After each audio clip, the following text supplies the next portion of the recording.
रात के 9 बजे पति ऑफिस से घर आया। पत्नी ने आते ही उससे लड़ना शुरू कर दिया क्योंकि वह उसे पसंद नहीं करती थी। पति ने कहा, मुझे खाना तो दे दो, बहुत भूख लगी है।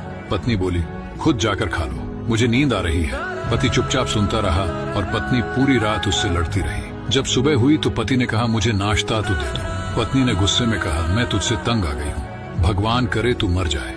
पति कुछ नहीं बोला और चुपचाप ऑफिस चला गया। पत्नी अपने बच्चों को स्कूल से लेकर वापस आ ही रही थी तो उसने वह करीब पहुंची तो देखा उसके पति की लाश घर के सामने पड़ी हुई थी। उसके ऊपर कयामत सी आ गई। मन में सन्नाटा सा छा गया। लोग आपस में बातें कर रहे थे कि कार से उसका एक्सीडेंट हुआ है। पत्नी जोर से चीखने लगी और चिल्लाने लगी कि मनोज उठ जाओ, मैं अब तुमसे कभी नहीं लड़ूंगी, तुम्हें कुछ नहीं कहूंगी, मुझे कुछ नहीं चाहिए। उठो मनोज, तुम्हें भूख लगी थी ना, चलो मैं खाना देती हूँ, मुझे छोड़कर ना जाओ, उठ जाओ। लेकिन मनोज कैसे उठता, इसे तो उसकी बद्दुआ ने मार दिया था। मनोज के जाने के बाद पत्नी को दुनिया के रंग नजर आने लगे, रिश्ते बदलते दिखने लगे, उसके अपने उससे मुंह मोड़ने लगे, दुनिया के लोग उसे गंदी नजरों से देखने लगे। फिर कुछ दिनों में उसे उसका घर भी छीन लिया गया। जो हिस्सा उसका बनता था ससुराल वालों ने उसे दे दिया।